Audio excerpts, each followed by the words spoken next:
none of anything we just talked about for the last however many minutes would have been possible if there were some biddies that weren't willing to get up in front of a bunch of kids and just like help them make music. Like, isn't that crazy? It's so funny. Isn't that crazy? Biddies.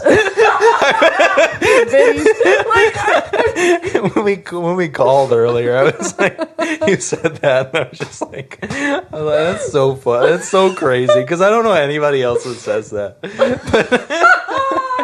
But yeah, the music educator biddies are doing the Lord's work.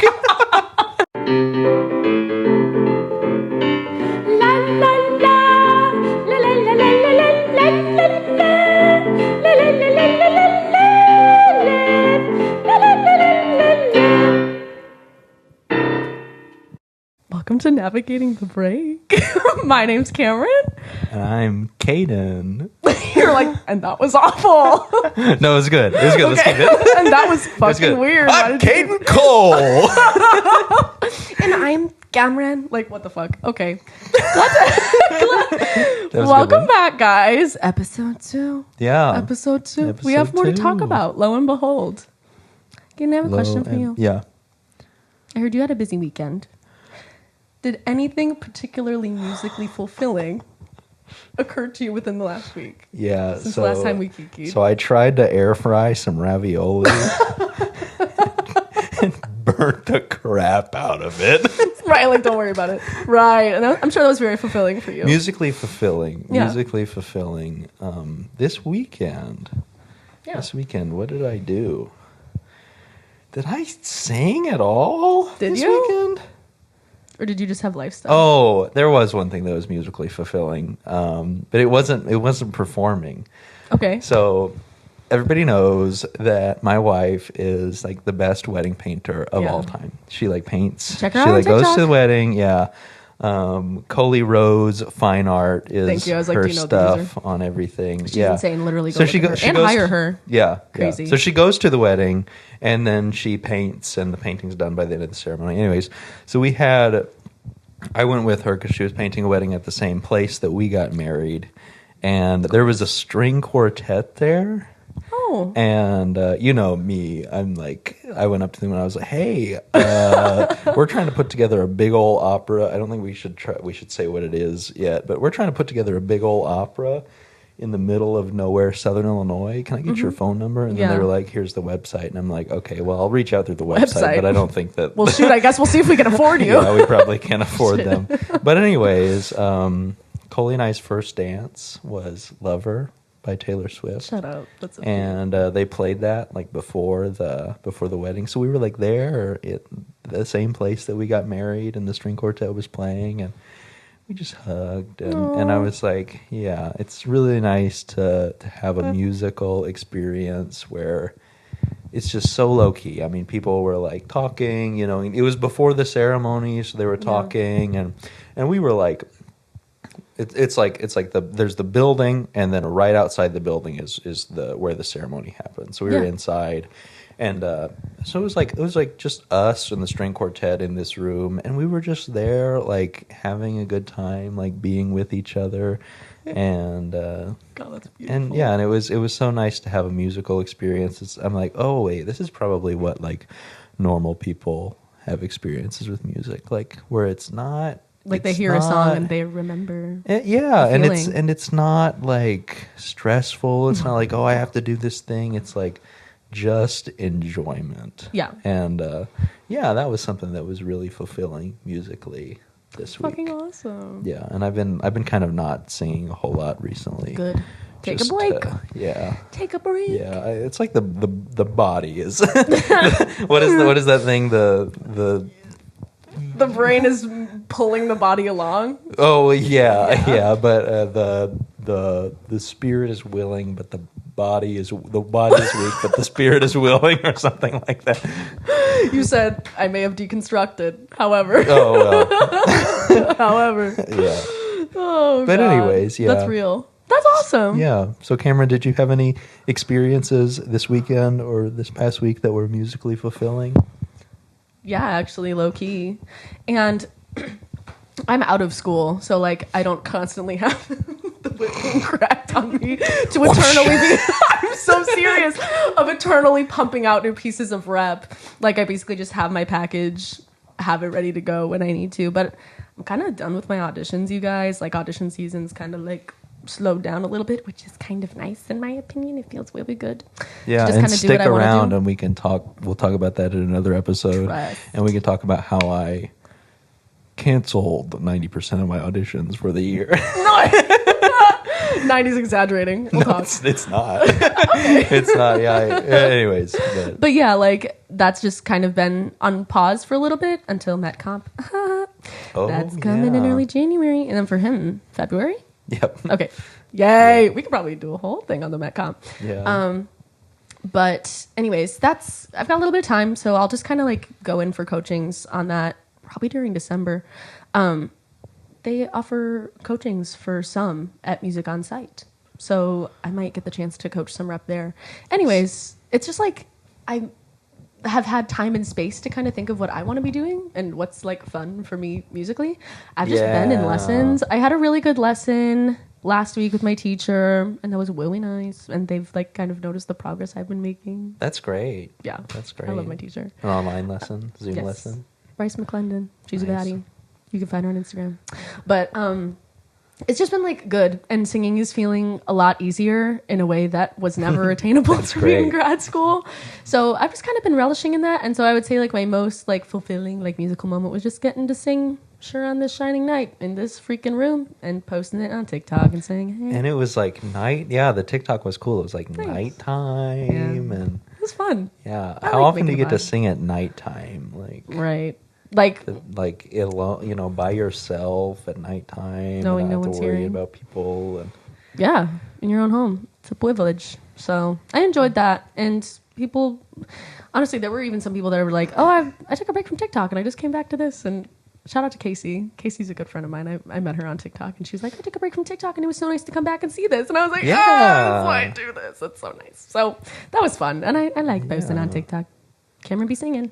That's where you can find it. singing. In case you haven't seen me on there. But Yeah, I'm on TikTok too.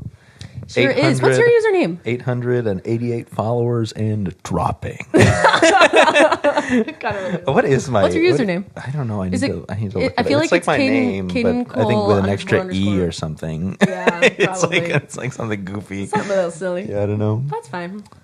But guys, today we kind of were thinking, and I kind of already segued into this a little bit. Yeah. We were going to talk about fulfilling musical experiences, or ones that we thought would be fulfilling, like but weren't. And low key, if you guys have any fulfilling musical experiences, we'd love to hear about them because they're all so different too. Like some people are like, so I pulled up with Andrea Bocelli and sang in his choir, and we're like, that's insane. Yeah. And some people are like, I don't know, I sang a little musical theater song for a talent show, and it was cool. Yeah. And like it all really varies. So we'd love to hear is like cool. what y'all have to say about what y'all have experienced. And But we're they gonna kind of can- yap about our stuff. And they can do that by leaving a comment Yes. on the YouTube video Leave a comment. or sending us an Email. email.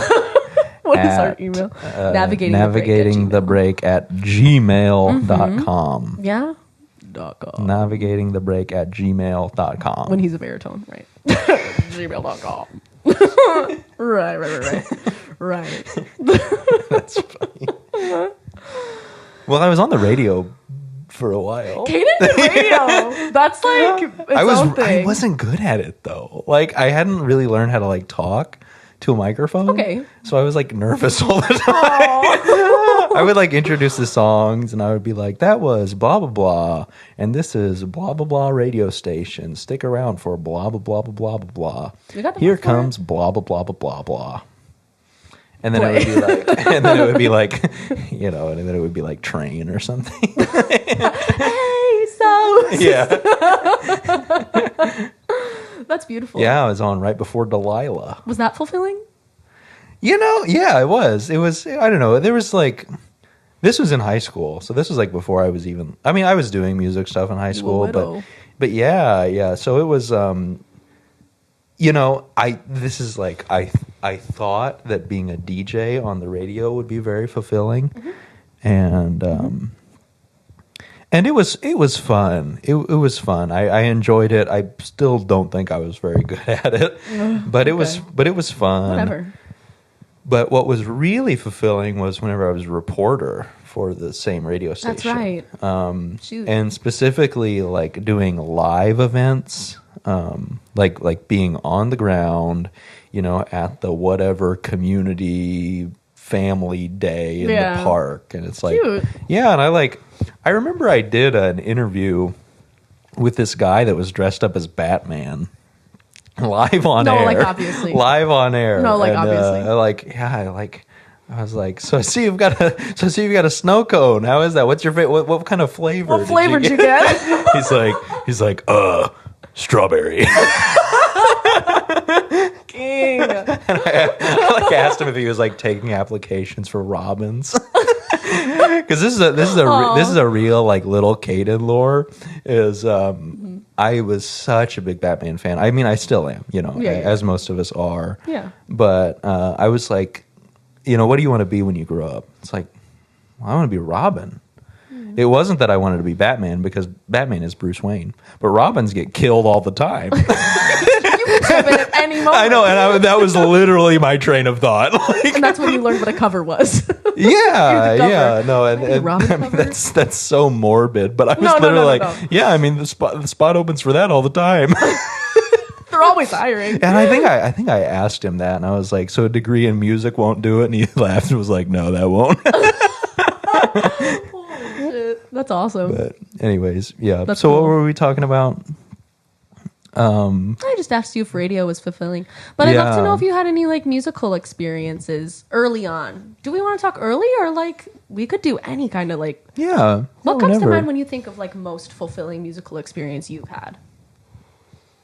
Oh, that's so tricky. I know. That's so tricky. I know. Do you want to go first? Can you go first? Can I please have more time? Please, can you extend the deadline? Oh, no, I can go. I can go if you want me to go. What was the question? Was early fulfilling musical experiences? That's where I started. But if I'm being honest, I would say just do. Like, I'd love to hear like what comes to mind when you think of your most fulfilling musical moment. Yeah, so that's I don't want to just like talk about Centralia Opera all the time on this podcast, but I think you should, and I also think people need to hear about it. It was so fulfilling. Like I mean I've been very lucky that I've gotten to do a lot of cool stuff, and I'm very thankful for all the cool stuff that are like opportunities that other people gave me. Mm-hmm. But getting together with my best friend, going back to the middle of nowhere, Southern Illinois, where we grew up, and making something, giving opportunities for like seeing high school students that have like never been in an opera, like some didn't even know what opera was really, getting involved in it, and having friends and musicians that I really respect and look up to come to my hometown in the middle of nowhere and like do this really cool thing for my community. Was super fulfilling. So I mean, I don't know if they heard the last episode, then they'll know that I started an opera company in my hometown with a population of like 12,000 or something like that. With my best friend Elijah, who we grew up together, and we're in a barbershop quartet. Elijah conducted. Yeah, and Elijah music directed, and I directed, and we did Magic Flute. And we don't need to talk about all this because it was in the last episode. So if you haven't listened to that one, go back and listen to that. You can hear the Centralia Opera lore. Yeah. But we got the video too. So that was one of the reasons why that's like immediately in my mind is... Oh, you just got the video? Yeah. Jay sent me like a first. That's exciting. The person that recorded it, they sent me a video, and that's like the first draft. So I was like looking through, and I was like, oh wow, these camera angles make the show look pretty darn good. That's awesome. But like, I'm so excited to see. Like after kind of like getting away from it, we're thinking about because this was in July. We're in November right now, so it's been a little bit. I'd love to see it. Yeah. Hell yeah. Jay's gonna fix some things with it, and then as soon as they do that, I'll send it out to everybody. I'm having a sidebar thought. Yeah. Before you continue, I feel like people think that the most musically fulfilling thing for them will be something that is given to them, or like a opportunity that's like granted to them, like kind of like you said, like you've had a lot of those experiences, and so have I, and they've been really fulfilling. But also, I think sometimes people forget that sometimes the most fulfilling things to like our monkey brains are things that involve challenge or things that like, involve problem solving. And so visceral. And that's what it was like. That's what it was like to do that this summer with my best friend. Yeah. It's like we called every single member of the orchestra. I called every single person in the cast. Yeah. And like so like literally like pushing to make doing things you've never done before. And like had putting no idea. together every piece, like singing in The Thing was fulfilling, directing The Thing was fulfilling, the high school program, watching the students grow was very fulfilling.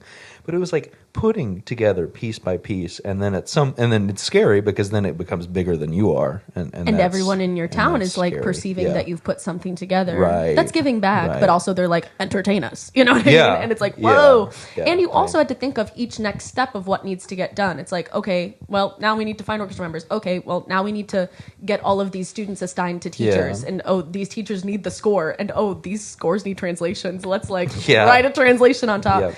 And like, that takes courage. And I think when I was an undergrad, I thought the only thing that I would be good for ever was performing, and like other people giving me the chance to perform and allowing me to use their resources like costuming and putting on a production like for me to be involved in, and that was all I was going to be good for.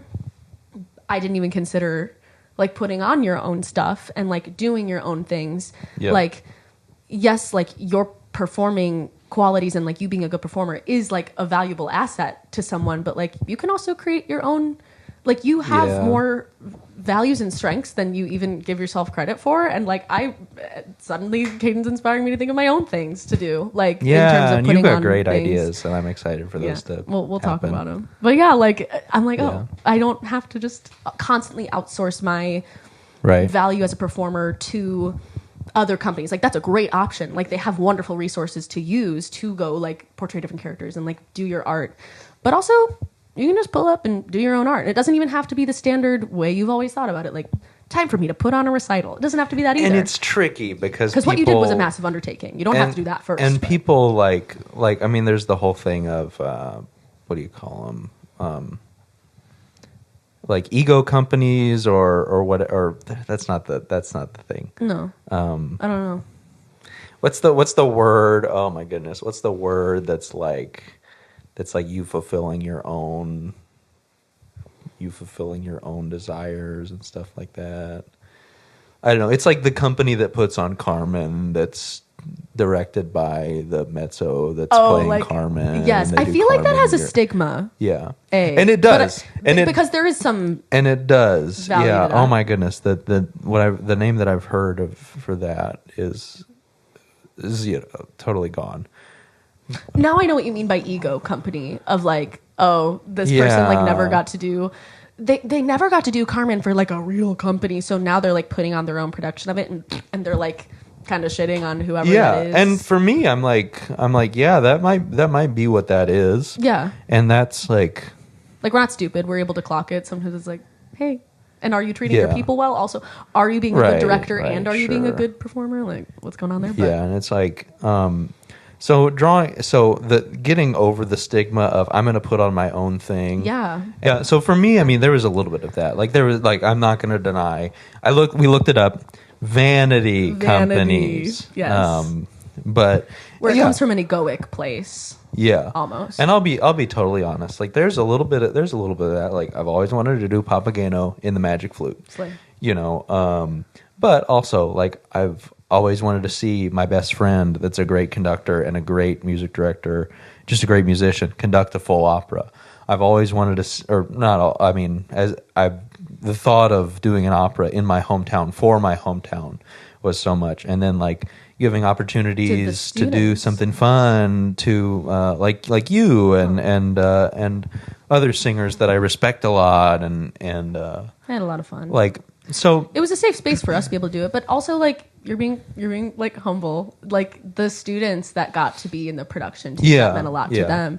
Like the high school, that was the biggest thing. That's because that's how it started. In case you didn't see the first episode, it was to like a big part of it probably was to give high schoolers the opportunity to like have fun things to do. That's for how their it summer. started. Yeah, the idea A started chance to be in an opera, because outreach is great, but giving someone the chance to be involved and get their hands dirty in an opera is outreach in its own right, because then they'll never forget, oh hey, I was in an opera once, even if they never pursue it professionally. It makes a big difference to people. It's like being in choir. And it started that way, like when Elijah and I were first starting, it was like, okay, what can we do in Centralia that gives students the opportunity to like really study singing? And then it was like, okay, we'll do like a choir thing. Oh, well, then maybe we'll have some soloists. So it's like, oh, well, we can put together an opera.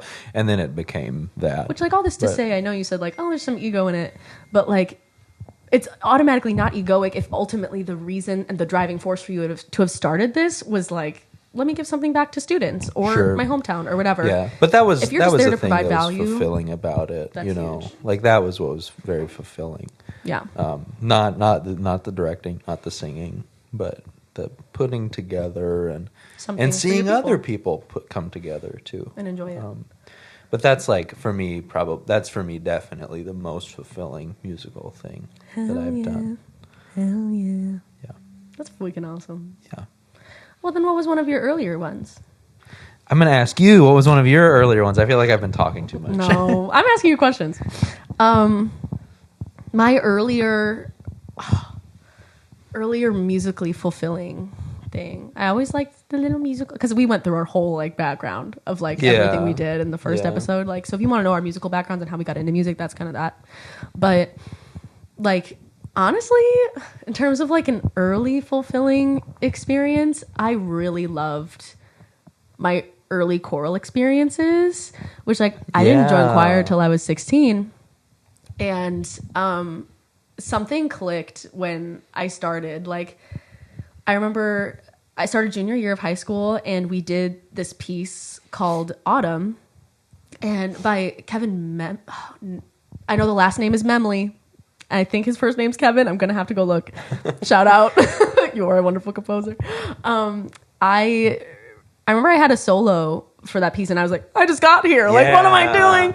And, but I loved singing in that style. And then also we were doing pieces in Latin. Like, I don't know if any of the baddies who were doing choir, it was like for ILMEA 2017 or something, but the year was like 2016 when we started learning this piece, like Domine ad adjuvandum me, like that piece, like that was like my first choral piece I ever touched in choir, and I was like, this Latin stuff's kind of fun, like but I would say the most fulfilling early experience was like all-state choir my senior year.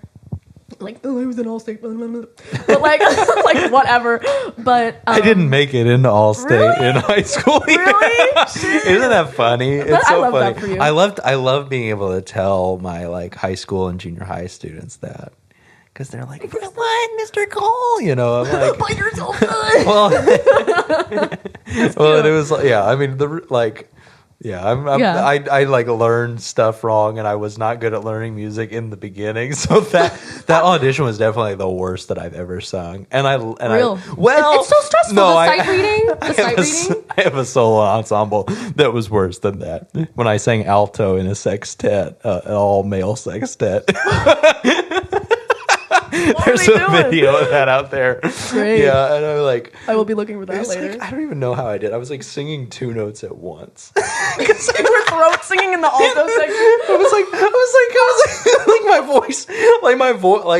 my voice broke, and it was like, but it was like so rapid that you could like hear both pitches.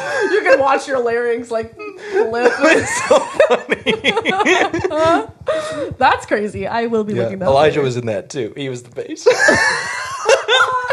See, we've always done stuff just fun. Like putting something on, and it wasn't always good. Great. That's not the point. There's it a doesn't lot need of to be projects first. that weren't good. That good isn't always the objective.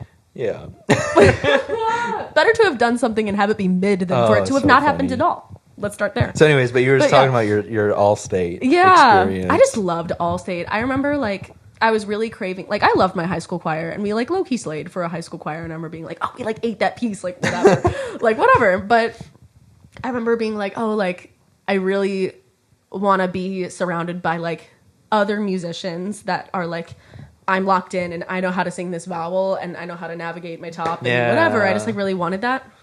Oh, that's so fun. And That's so when we cool. went to Allstate, it was like, oh my God, I'm in Peoria and Yeah, like the big everyone's city. here. I know. I was like, and I'm in a hotel and there's all these people here. And like, because it was also band people and the jazz people were around. And like, I don't know, I just loved being around other musicians. And I remember hearing like, you know, there's always like a Just Girls piece and there's always a Just Guys piece. And I remember the guys were doing Dire Temps and I was like, like I thought that shit was so beautiful. I found like a Snapchat memory of like me just recording the ceiling because I'm like listening to them sing. Oh, that's cool. And it was so pretty. And I was like, oh, they were kind of good. And I found the recordings actually of Allstate recently, and I was like, oh, it's Slade. And this is also a huge blessing. We did like Regina Celli. Pretty sure it's Mozart. Yeah, I believe it was Mozart. And I was one of the soloists for that, and that was like terrifying, but it also kind of locked me in. Wow. It was crazy. And then that's cool. Funny enough, Abby Brodnick, if you're watching this, hi. Like, I see you slaying in your career. Like, she's also a coloratura soprano, like living her best life. She was at Opera North like last year, I think. Nice. And I was like, I did the solo with you, girl. You were slaying. That's cool. Because there was a few girls on it, and it was fun. And I just remember being like, I would like to do this if I've ever. Yeah. I remember just feeling like I want to spend all my time doing this, and then it kind of led me to IWU because I was like, IWU's got a slay choral scene going on. Like everyone here is kicking ass and is on the level I want to be on. That's like, cool. Yeah. Like let me just follow that. It was very much like when I picked out what I was going to do with my life, I was like, well, I want to do the thing that will allow me to spend the most time doing the things that I love doing. And I found that path, and I think I'm still on it. Yeah, right. Well, I think things get muddled when you get older, but right, it's so much easier to reminisce when you're younger, to dig in and enjoy what's going on now. Yeah, I had a similar experience though. It was like it was like the whatever like choir festival. Oh, Ramo's eating something. Do we need to? My cat's eating a scarf. Give me 1 second. No problem.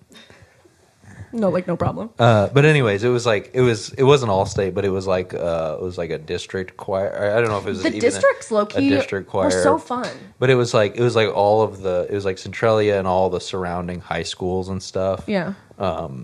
Getting together. It was very similar to Allstate. I eventually went to Allstate later as a soloist singing one of Elijah's pieces, but I didn't do the choir or maybe I don't remember why. Hey, which district were you? Oh, I don't know. We might have went to. It might have been Peoria. I think we did. We did. It was Peoria. Like so there's like ILMEA honors, and then there's Allstate. Did you do like what honors district were you? I don't remember. Because I remember I was District 7. It was like that was in like the fall, and then Allstate was like winter or something. Yeah, but this was just like I don't even know that it was like ILMEA. I think it was just like. Because it was at Kaskaskia College. That's the college that I teach at now. But I like... Yeah, Caden's fully a professor. That's crazy. Well, I have 2 students. Well, you started with and one. I adjunct instructor or whatever. But it was there. It was like this huge choir. And that was really like... That was my first experience that was like bigger than just my high school choir or my high school barbershop quartet. It was like all these people singing, and like I think back to it now, and I remember the tenor sectional because I was like a tenor 2 in this thing.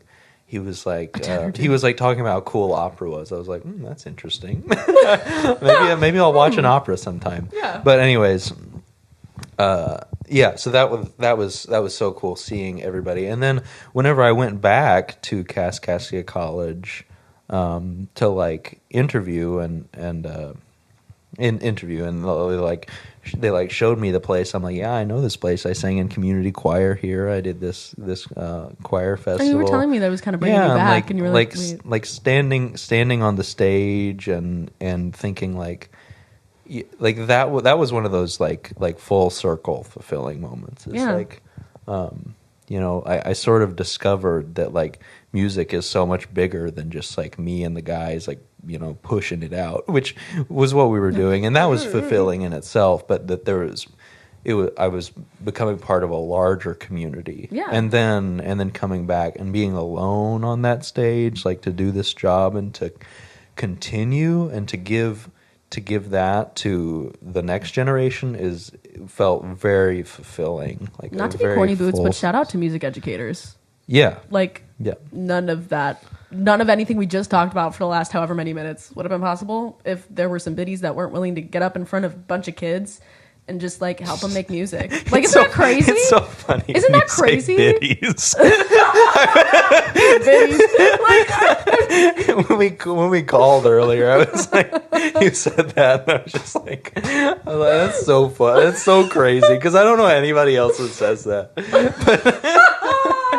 But yeah, the music educator biddies are doing the Lord's work.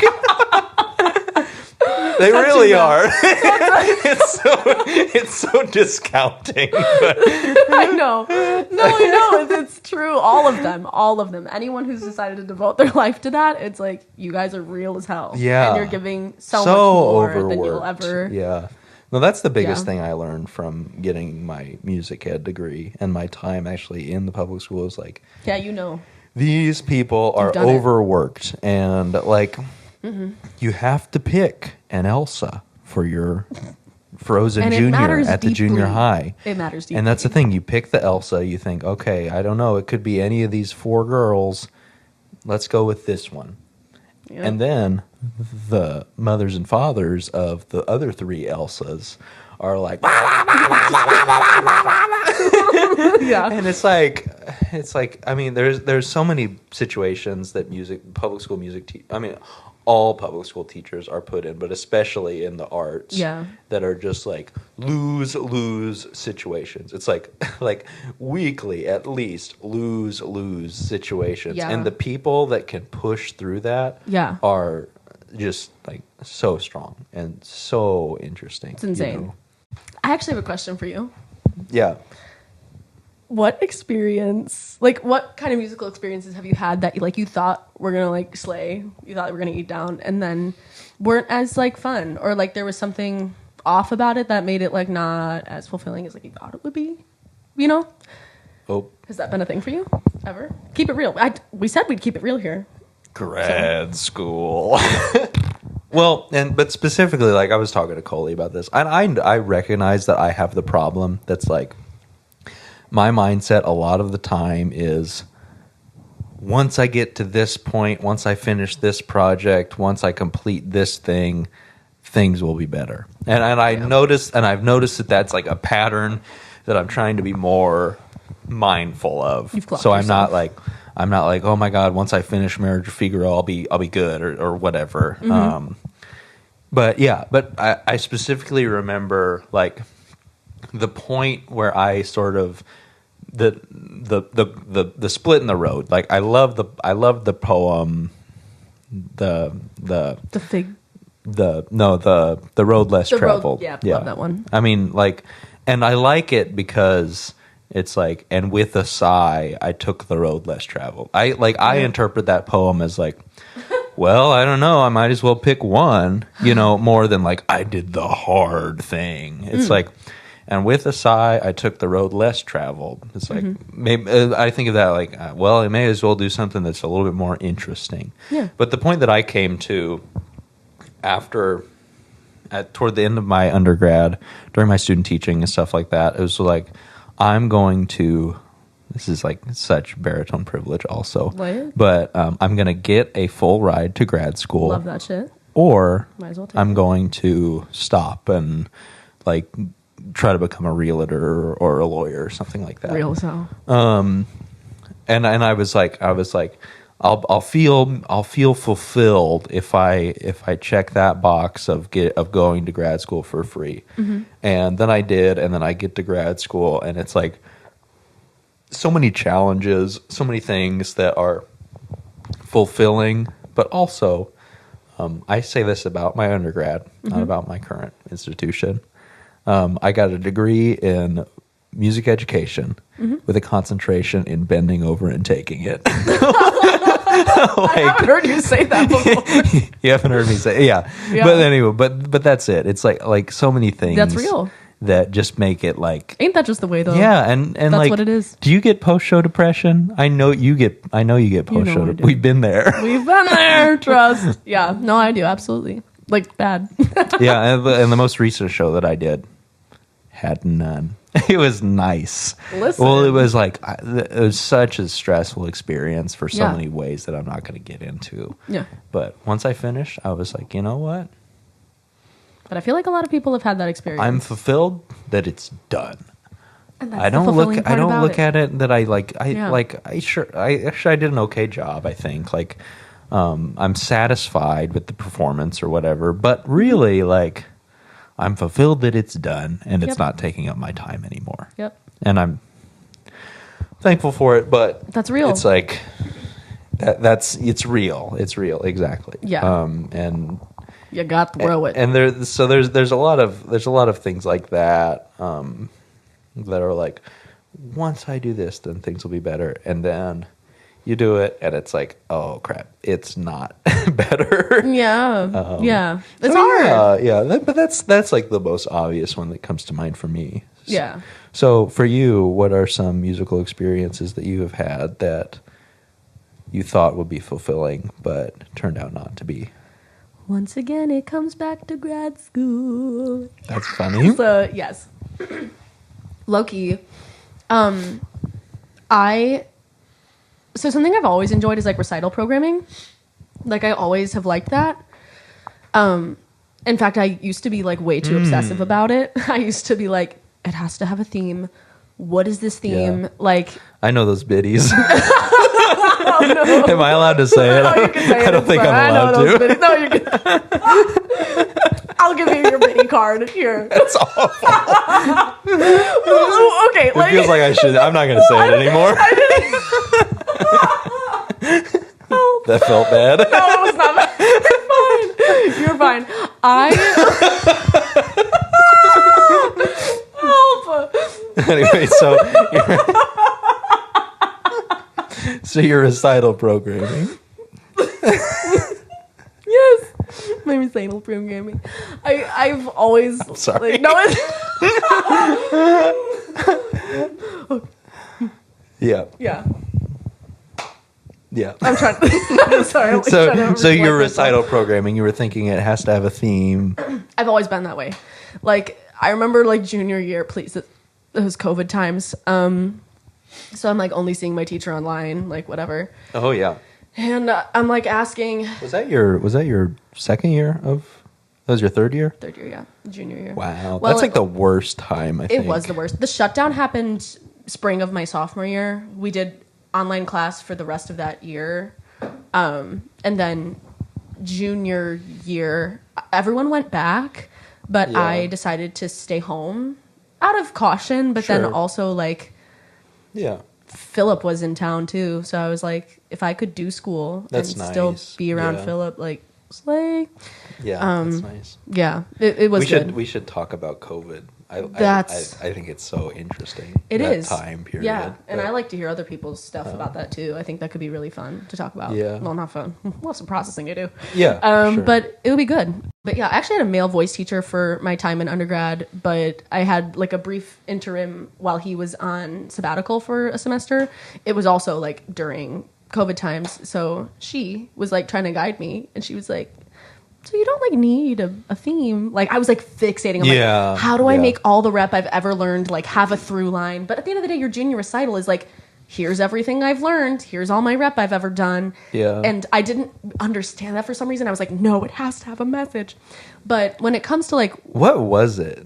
oh God, The I was actually message? rewatching my recital recently. I Yeah. found it on YouTube. I've been like digging through my past lately. I don't know what's going on. But We have a podcast. Of course, we're doing self-centered things all the time. hey, well, welcome back to our self-centered podcast. Welcome back to the Us Show. This is all about us. Glad you're here. Whatever. No, we're trying to be helpful, guys. We swear to God. But it was like I think I did like nature, and because I guess this does have to do with COVID. I didn't get to put on the recital like it publicly, like as a live performance, because like it was masks Yeah. only, like whatever. So basically, what happened was Did you do it in a mask? no, thank God. Oh, that's good. What they did do was Did you have one of I those had to duck take- bills? Yes, they were I did awful. too. They were awful. I hated them so much. But they were better than a regular mask. So I was like, well, I'm going to do it. They just hurt more. Basically, my voice teacher was a whiz at audio and essentially set up what would become a YouTube live junior voice recital. Ah. Yeah, it was kind of crazy. And what I was looking back on... And you were like way on the internet at that point also though, right? Yeah, actually. Yeah. I was. But it was kind of nuts because I was looking through my old photos and this is actually really sweet. So I was a member of SAI, Sigma Alpha Iota, Women's Music Fraternity. And all of my sisters, we all gathered in the basement because our chapter had a house. And everyone, and even some like not SAIs, like everyone, we essentially had like a watch party of my recital, like in the basement of SAI. Nice. And it was really nice. And, but also you could see the YouTube live comments, like basically filmed the whole recital. I remember my wonderful pianist, Mrs. Ferguson, was like wearing a mask, and my voice teacher was wearing a mask when he was filming. And I had taken like COVID tests leading up to the moment to be able to not wear a mask to record my recital. Yep. So we recorded it, and then it aired on YouTube Live, like maybe however long later. And I like saw all the comments, and I had like screenshotted all the comments on the YouTube Live so I could have them. And it was just like really cool. Like Philip's mom was on it. Yeah, that is cool. It was cool. So it was like a I've unique done way to have your similar first things like recital. that. Yeah. But I've always liked programming, and essentially what I thought would be super fulfilling was my master's recital. I used to put a lot of pressure on my master's recital. Like I was like, oh my God, this is like a culminating moment of everything you've ever done in your academic life. Like such a big deal. And I had cultivated the theme like early on. It was chasing the light. That's funny because mine is about burnout and persistence. Hey, we all have our moments. Burnout, Yeah, persistence, nihilism. And, I'm excited. Well. Are you willing to share what your favorite set will be? Oh, it's hard. Well, I'm doing the Songs of a Shropshire Lad. Do you know those? Who's it by? George Butterworth. Love the last name. It's I actually don't know these. like English songs about like being young and getting older and seeing like people die and stuff like that. Wow. I'm very that's gonna be fun. And I'm doing Venturiza that I just love to sing. I love to sing about how I'm tired and how I'm trying to keep going. And then I'm doing the Banalités by Poulenc. You know, Hotel, that's like about smoking. I don't smoke, but like yes, but that sort of such a good thing. song though. Yeah, and we're doing a Bach thing. Yeah, fuck yeah, yeah. That's really exciting. So, anyways, sorry. Anyway, I asked. But He's like, I'm sorry. I asked him. I'm sorry. I asked him a question. Right. But no, I like put a lot of thought into programming it, and I was so proud of the music I picked. Chasing the Light. It was good. What the hell did I do? I had a whole... Oh my God, this was so disappointing. It was so overwhelming to put the program together. I had instrumentalists involved in my recital. Oh, that's cool. For the Baroque set, I had done a bunch of Rameau, which makes sense. My cat's name is Rameau. I had a Rameau set for the opening, and I had like strings and harpsichord, in Baroque tuning. That's cool. To do it. It was really cool. It was so fun. This isn't even so. Philip is a complete Baroque nerd, and I also love the Baroque, and it's his thing. So I'm always like, okay, this is your thing, but like I'm also a slut for the Baroque. Like I love it. It's such good music. It's so expressive and organic in its own style. It's so anyway. Yeah, we won't go into that right now. But I don't know. I'm like, how do you feel about the Baroque? Actually, that's a good question. I think I'm like a little bit too structured. I think. Oh, it's too structured. Wait, what do you mean by that? I'm like actually curious. It's first of all, bad at coloratura. Okay. First of all, I mean that's the first thing. Okay. But also like the ornamenting and stuff, and it's like like the do it once and then do it again. I'm not always with the do it once and do it again of it all. Yeah, yeah. And I like listening to it. I'm just not very good at it. Real. Yeah. Well, good to know that you like listening to it.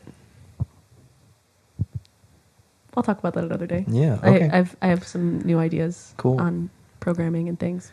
Clearly, this is like what I like to think about. Here I am talking about programming. But I loved the music I picked, and I had a whole side document, like a massive Google document, explaining how each song like tied into how I like remaining optimistic in times that are hard and like whatever. That's funny. Mine's like almost the opposite of that. That's actually very interesting. That is very interesting. Huh. But like I don't know. I was really mad. I completed the document, but then on the day of the recital, there was no time to print it. And so it never got to the public. And so I was like, okay, well, maybe I can make a QR code that people can scan and then they can look at them that way. And then that never happened. And so I had this whole theme, and then no one ever really got to see all the connections to it. And also that sounds so corny, Boots. Like it's like I can have such a wonderful concept for a recital or a theme, and it just comes out corny Boots, and it's not what I mean by it at all. Like the writing on what I picked and why was very tasteful, and no one ever got to see it. So I'm like, this probably comes off as corny, but whatever. So my like hope for my graduate degree was that I would come out cooked, in a sense, like fully done, come out ripe, like, and ready to go out into the world and slay, and fully like baked. I was hoping to be fully baked, and that was not where I was at vocally. And I was doing the best I could, and I had all these ideals for how I wanted to be as a singer, like someone who was able to not really worry about technique and be present in my acting and who I was embodying character-wise. I was kind of thinking about that on the way here. Like, there's some technical things that just for me, just like, for whatever reason, anytime I do an 8-note scale or 9-note scale, up and then down, the up is fine. Yeah. The down is just shit. And that was me for a long time. There's like a handful of things that are just like technically not there, and I'm to the point where it's like, I don't know if I care. You know, I don't know. I don't know. Yeah, that's okay. That could also just be a right now moment. Yeah, I think Trust me, that's what it is. That's where I was in my grad degree. I was like, there's some shit I can't figure out, and I don't know what to do about it. And it took me taking a year off. Like, we'll talk about that one day, like the year off era. But like, I didn't have a voice teacher for a solid year, and I was like, let me just like, and I wasn't really practicing either. It was just like, let's, I was still doing stuff. Like, I still had a couple gigs here and there that I did, but it was like, let's take a step back. And then it took me a while to be like, okay, I think I'm ready to take on another voice teacher. And then that voice teacher is like, open my eyeballs to everything that can be. And that's really cool. But sometimes it just takes time. Everyone should give themselves that time. Holy shit. I'm yapping, but wait. Sorry. It's a podcast. That's the point. Wait, I can't yap. That's blah, blah, blah, blah, blah, blah. That's what this podcast is, everyone. Thank you for coming. I want to ask you something. Please. I want to hear about sort of how you think or what your experience was with fulfillment in your internet TikTok celebrity journey. Crazy. TikTok famous. Fulfillment in the journey to fulfillment. Yeah, in or it? I just want to hear like kind of, because I know, I mean, you were grinding, like you were working hard. Yeah. 2020, 2021, I posted every single day, every day. So that was like 2 years then? Yeah. Wow. Yeah. I started the account in April 2020 and had no idea what I was doing. And I just knew I wanted opera to exist on the internet because TikTok was like... And it almost didn't. I know. In that time. It didn't. That's very cool. Yeah. Very cool. It was cool. It really didn't exist at that time. Like there were maybe one or two other biddies that were doing it. Yeah. But like... I was like, I just want it to be here. Like if everything... It was such a simpler time. I was like, if everything has a spot on TikTok, like I'd like to create the opera spot just because I want that to exist. And I remember I used to be frustrated with the fact that there was no like day in the life of a vocal performance major content at the time. There wasn't. It didn't exist. And now it's all over the place. But I told you I want to do mine. It's like yes, like my worst day. I need to do it, but you anyways. Will. But like I just wanted to like fill that gap and like be someone that like younger me would have wanted to see because I didn't know what a vocal performance degree looked like or what that involved. And so I was like, well, maybe I'll show up and just like do that. And I did, and it's been a journey to figure out what I want to be putting out because when what you're creating is deeply tied into what you're doing with your life and that changes over time, like from undergraduate degree to master's to postmasters and truly doing the thing you said you wanted to do with your major, it's like, how do you show up and do that? But now I'm kind of at a point where I'm like, Yeah. I mean, that could be a whole other thing. Oh my going God. from vocal performance major, like as your I am a this major, yeah, to I do this. Like I've gotten to the point where it just tires me out. Like if labels. well, yeah. But if somebody's like, "Okay, and what do you do?" It's like I used to be like, "Oh, well, I do this and I do this and I do this." At this point, I'm just like, I'm an opera singer and I'm a voice teacher, and that's all I say. And then they can ask whatever they want about it. Yeah, go from there. But that's smart. like, yeah, we could talk about that identity, like singing as an identity. Like that can be a whole other thing. I think that'd be very interesting. Stick around for episode 3. Yeah, maybe, yeah, could be good. But yeah, no, fulfillment. It's been fulfilling throughout the entire time, and I think it was really fulfilling. I honestly really miss my TikTok live era, just getting to talk to people directly. Yeah. I do miss that. It was also an interesting time for TikTok because there used to be a lot of freaks on TikTok, and it used to be really unmonitored. More than before, or more than now. Yes, I'm talking like bots or like people from like across the globe being like interesting. Screw it. I'm just gonna put it on here. We can cut it if we need to. Yeah. But there was like, Philip and I have an inside joke because some of the things that people would say, it was so unregulated. Like now it is a lot more monitored and somehow they get filtered through. But it used to only, like, I would get to talk to you guys and like get to talk to people in my audience. But they would have to fight through all of these bots that would be like, show Nukati chest, like spelling it wrong. I remember that. Yeah, you remember that. Like show Bob's and Vagine. Yes, I'm literally exactly like that. It was so raw and unregulated. I was like, I have so many screenshots just of me laughing. Right. I'm like, it's me laughing and I'm screenshotting it to remember it. So funny, but it was like, it was really fulfilling to like just talk to them. And I remember hitting 100K and I like baked cookies. To be like, hey, 100K, and I did like a live recital. Yeah, that was really fun cool. And fulfilling to like celebrate it. Yeah. I was like, this is cool. Like, I just like. It's never been for like visibility. It's always just been like, I guess it kind of goes back to ILMEA and just kind of knowing that I wanted to be around other musicians. And like half of why I love what we do is like, you don't always like get along with everyone you meet in the industry or like gel with everyone on a perfect level. But I do love being around musicians, and there's like a certain value set that we all share that I do appreciate and like, and just kind of leads to automatic clicking. And if there's anything I love about what we do, it's meeting the other people that do it. So that's always been fulfilling, just knowing that people see it and I get to connect with them, even if I never see them. That's huge for me. That's cool. It's fun. So I'm interested, like, how your like perception of the fulfillment changed or didn't change from like when you started, like I'm gonna post, I'm gonna become an online person, to I've been an online person for a couple years. God, that's like really like loaded, but the way it's changed is like, I don't know, I just wanted to show up and have opera exist, right? That's where it started. Please, I was doing dancing videos and like showing opera facts. Like I remember that. Yeah. I actually really struggled in like 2023, 2024. I was like really clocking how much the TikTok space has changed. I was like, oh, you could just like post a 5-second video and it's funny and people are like, yeah, like skits were everything. That's all people really liked.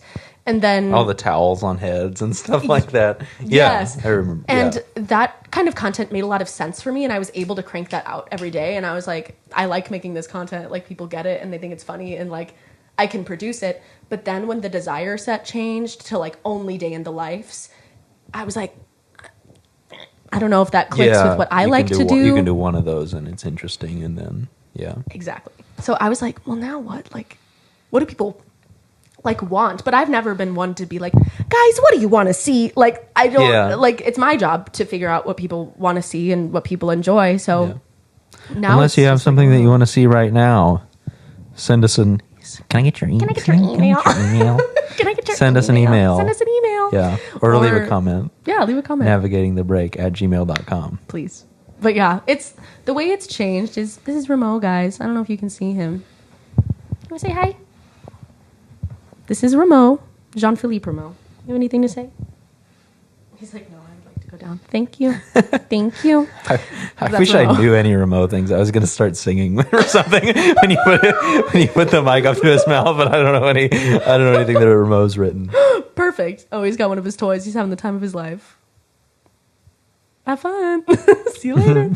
But anyways, it has changed over time in that I think I still always will struggle to be like, and what do people want to see, and what do I want to make, and now, and I used to be really self-conscious about posting singing content, if I'm being honest. Yeah. Because it's also a matter of like, I know a lot of my audience is other singers. Hey guys, like we're all in this together, and that's been a lot of my tea. But then it's also hard knowing that you can show up on anyone's For You page, and they might not be a singer.